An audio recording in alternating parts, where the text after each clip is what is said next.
കണ്ടോ.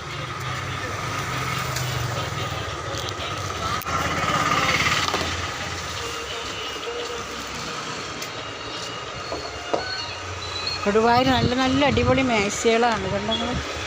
ചേള്ള മേശകൾ എത്ര വീടുകളാണ് ഇവിടെ വെച്ചിട്ട്. ഇപ്പോൾ ചെറിയാത്ത മേശ എടുക്കാൻ വന്നിക്കാണേ. പെരുന്നാളിൻ്റെ മേശ എടുക്കാൻ വന്നിക്കുക.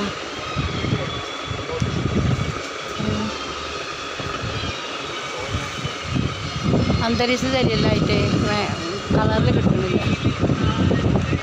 ഇത്രയിട്ടാണ് നല്ല നല്ല മേശകൾ.